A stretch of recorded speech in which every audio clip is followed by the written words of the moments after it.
Hello everyone, good afternoon. আশা করছি তোমরা সবাই খুব ভালো আছো, সুস্থ আছো। আজকে অনেকটা বেলা থেকে একটা ভিডিও শুরু করলাম। দেখতেই পেলে যে 12টা প্রায় বাজতে যায়। আর এই দেখো, আমি হঠাৎ করেই ভাবলাম যে রান্নার জোগাড়টা যখন ওদিকে হয়ে গেছে, দিদিভাই রান্নাটা করছে, আমি এদিকে এসে এই জায়গাটা পরিষ্কার করে নিই। মানে যেটা আমার সিঁড়িঘরের তলায় গ্যাসের রান্নাঘর ছিল সেইটা। যেহেতু এখন এইটা এখানে ব্যবহার হচ্ছে না, তাই প্রচণ্ড ধুলো নোংরা পড়েছে। বাসন থেকে, আলমারি থেকে সব কিছুতে এখানে মানে স্টোর করে রাখা হয়েছে। জানো যে এখনও চিপিং প্লাস্টারের কাজ বাকি আছে, সেহেতু তো এখানটা আমি গুছাতেও পারছি না। গুছালেও কী বলো তো, এই গুছাবো এই নোংরা হবে, কিছু করার নেই। কারণ এখনও চিপিং বাকি, আর চিপিং হলে যে প্রচণ্ড ধুলো উঠবে সেটা তোমরা জানোই। তারপর এখনও কনসিল কাটা বাকি, অনেক কাজই বাকি রয়েছে। তাই 12টা বাজে। এই জায়গাটা না, গ্যাসটা আমার এখন সিলিন্ডারটা লাগানো ছিল না, তো সব সময় সৃজুর খাবার করতে গেলে সেই দিভাইয়ের ওখানে যেতে হচ্ছিলো। তো ভাবলাম যে গ্যাসটা এখন লাগিয়ে রাখি, তাহলে আমার যদি কোনো দরকার থাকে চট করে হয়ে যাবে।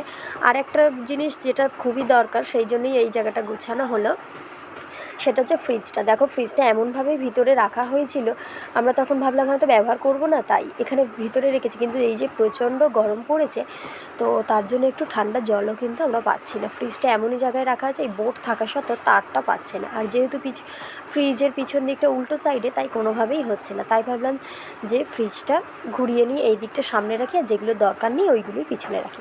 তোমাদের দাদাভাইকে বলেছিলাম, তবে তার সময় হয়নি আর মনেও থাকছে না। তো একটা কথা কতবার বলতে হবে বলো, তো তাই হিরণকে বললাম যে চল দুজন মিলে আমরা করে নিই। তাই 12টার সময় ও দিদিভাইয়ের ওদিকে হাতের কাজটা সব মিটিয়ে দিয়ে এসেছি।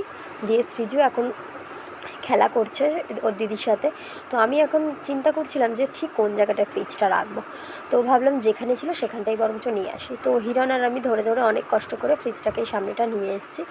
আসার পরে যেন কী হলো, সব কিছু মুছে পরিষ্কার করলাম, কি না এখানেই ফ্রিজটা লাগাতে পারবো। যেহেতু আনলার পিছনেও একটা বোর্ড ছিল, তাই ভাবলাম যে আনলার পাশটাই এখন থাকুক, শুধুমাত্র তো ফ্রিজটা ব্যবহার করবো, গ্যাস তো এখন সেরকম ব্যবহার হবে না।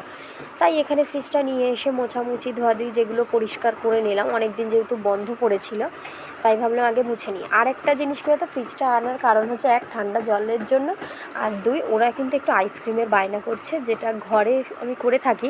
তো ওরা প্রচণ্ডই বায়না করছিলো যে আইসক্রিম কাকিমা কবে করবে। দেখেছো, আগের দিন হাটে গিয়ে ওই জন্য আইসক্রিমের ওই কন্টেনারটা নিয়ে এসেছি, তবে বানিয়ে দেওয়া হয়নি যেহেতু ফ্রিজটা বের করা নেই। তবে ওরা বলছে যে কবে বানাবে, এই নিয়েই ভাবলাম যে তাহলে বেকার কেন হবে, ফ্রিজটা রয়েছে যেখানে, সামনের দিকে একটু বের করে আনি, সুবিধা হবে।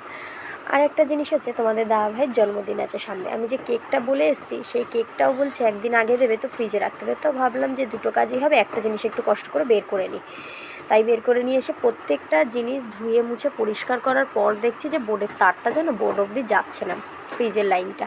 তো আবার আমাকে ভালো করে গোছাতে হবে। আর আমার এই কাজটাতে হিরণ আমাকে অনেকটাই হেল্প করছে। যদি আমাকে একা করতে হতো খুবই কষ্ট হতো, ফ্রিজটা একা ওখান থেকে টেনে বের করানো মুখের কথা নয়। তো ও যেহেতু একটু ধরেছিল, আমার একটু সুবিধে হয়েছে। হয়তো ও পুরোপুরি পারছে না, ও ছোটো, তবে কিন্তু চেষ্টা করেছে আমাকে সাহায্য করার। আর এইগুলো হাতাহাতি দেওয়া, জল নিয়ে আসা, মোছার জন্য কিছু বললে নিয়ে আসা, এগুলো কিন্তু আমাকে করেই দিচ্ছে। তার সাথে সৃজিও মধ্যখানে এসেছিলো, একটু হাত লাগাচ্ছিল, মা আমি এগুলো দেবো এরকম বলছিল। আইসক্রিম কখন করবে, আইসক্রিম দাও না, এই একটা ওদের বায়না সবসময় চলতেই রয়েছে। তাই আমি ভাবছি যে কখন ফ্রিজটাকে আমি পরিষ্কার করে এখানটা সেট করে আগে চালাবো, ওদের জন্য আইসক্রিম বানাবো। আগের দিন যখন দোকানে গিয়েছিলাম, তখন আমুল কুল দুটো নিয়ে এসেছি। তো ভাবলাম এখন তো সেরকমভাবে কিছু জোগাড় নেই, তাহলে ওই দুটো দিয়েই ওদের জন্য আইসক্রিম বানিয়ে দেবো।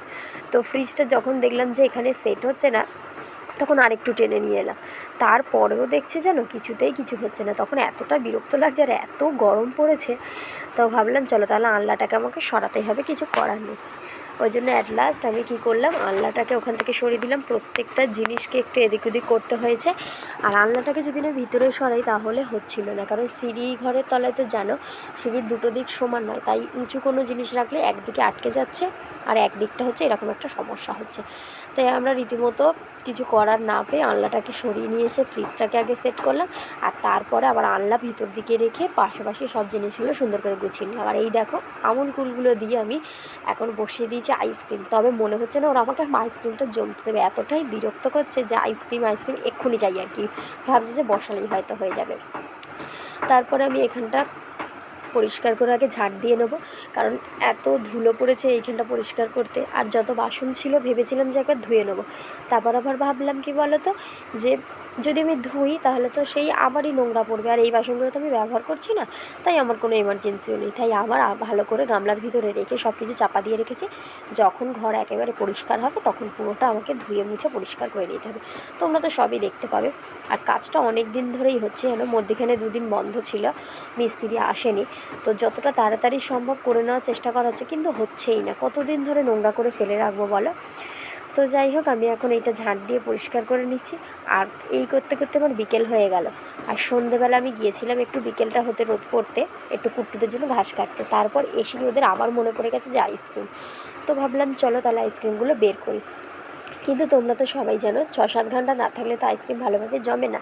তবে ওরা দুপুরে 1টা নাগাদ দিয়ে বিকেল 5টাও বাজেনি, এবার বোধহয় বার করার জন্য বিরক্ত করছে, 5টা-6টা হয়নি। তো এবার আমি আইসক্রিমগুলো দেখলাম জমেছে, তবে কাঠির সাথে উঠে আসছে না, কারণ একদম ভালোভাবে টাইট হয়নি, একটু একটু নরম আছে। তো ওদেরকে বললাম চ ঘরে গিয়ে দেখি, কিন্তু বের করতে পারলাম না।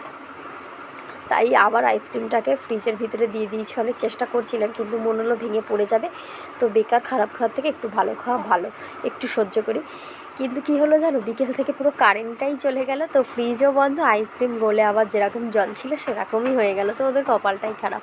আর দেখো আমার এই রান্নাঘরের জায়গাটা আমি এইরকমভাবে সরিয়ে নিয়েছি, আলাটাই ভিতরে দিয়েছি, আর এইটা এখানে রেখেছি। তো একেবারে ওরা কালকে আইসক্রিম খাবে, কারণ কারেন্ট চলে গেছে। তো চলো টাটা, আজকের ভিডিওটা এখানে শেষ করেছি। নেক্সট ভিডিওতে আবার দেখা হবে।